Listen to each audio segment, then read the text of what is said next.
Marjorie Thrash, and I'm a WNBF Figure Pro here at the Presidential Cup and at the WNBF Pro Bowl. Here we have some athletes with us today, and I want you to meet someone very special. You go ahead and introduce yourself. Hi, my name is Karin Jakubowski. And she's here to compete for the first time ever. Can you please tell them what your job is? I'm an assistant principal outside of here, and go ahead. Yeah, do you think the kids want to be sent to her office? I think so. Nobody believes it at the gym. Well, we are so proud to have you here with us today. Did you want to thank anybody? I'd like to thank Kyle, my trainer, who's been with me and the one who inspired me to go for this, because I didn't even know it existed. And my husband, Peter, who has worked out with me every step of the way, has supported me 110%. Couldn't have done it without him.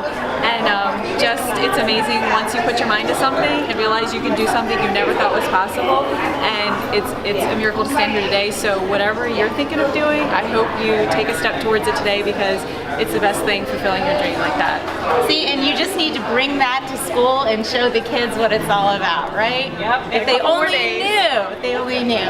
So we're really proud of you, and we're looking forward to seeing you on stage today. So congratulations for making it here. Thank you. Thanks for having me. Thank you.